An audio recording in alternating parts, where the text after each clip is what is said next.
नमस्कार. जय श्री कृष्ण. श्री कृष्ण चैतन्य प्रभु नित्यानंद, श्री अद्वैत गदाधर श्रीवासदि गौर भक्त वृंदा. Enunciating text 34, text 35, text 36 and text 37 of chapter 21. Conversation between Manu and Kardama of third canto, the status quo of Srimad Bhagavatam. Text 34. निरीक्षतस्तस्य य यावशेष सिद्धेश्वरा भिष्टुत सिद्धमार्गः आकर्णयन् पत्र रथेन्द्र पक्षै रुच्चारितं स्तोम मुदीर्ण साम. While the sage stood looking on, the Lord left by the pathway leading to Vaikuntha, a path extolled by all great liberated souls. The sage stood listening as the hymns forming the basis of the Samved were vibrated by the flapping wings of the Lord's carrier Garud. In the Vedic literature, it is stated that the two wings of the transcendental bird Garud, who carries the Lord everywhere, are two divisions of the Samved known as Bhruta and Rathantara. Garud works as the carrier of the Lord, therefore he is considered the transcendental prince of all carriers.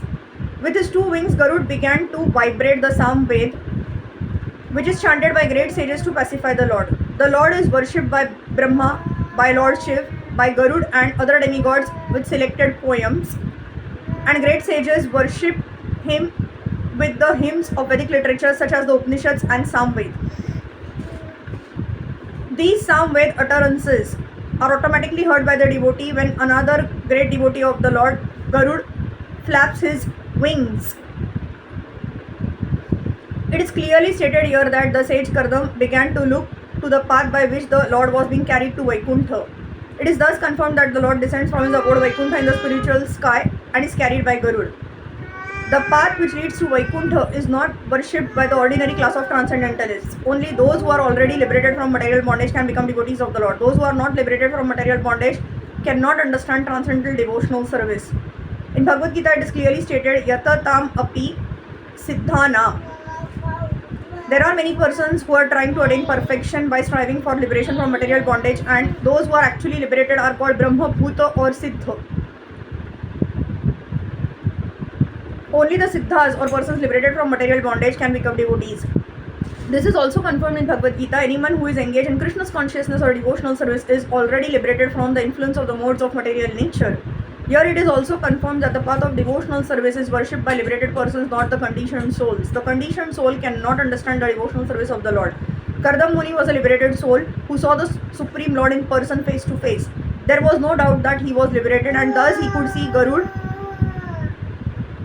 carrying the Lord on the way to Vaikuntha and hear the flapping of his wings, vibrating the sound of Hare Krishna, the essence of the Samved. Text 35. अथ समप्रस्थिते शुक्ले कर्दमो भगवान ऋषिः आस्ते स्म बिंदु Cersei तमकालं प्रतिपालयन्.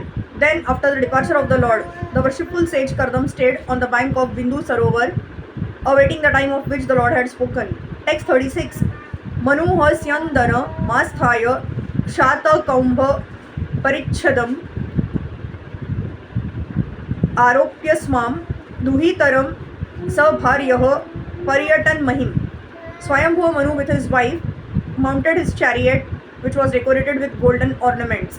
Placing his daughter on it with them, he began traveling all over the earth. The Emperor Manu, as the great ruler of the world, could have engaged an agent to find a suitable husband for his daughter.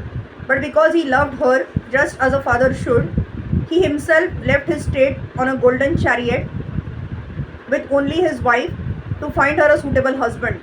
Text 37. Tasmin Sudhan Vannahani Bhagwan Yata Samadishat Upayada Shramapadam Muneha Shantavratasya Tata. O Vidur, they reached the hermitage of the sage, who had just completed his vows of austerity on the very day foretold by the Lord. Hare Krishna, Krishna Krishna, Hare Hare, Hare Ram, Ram Ram, Hare Hare.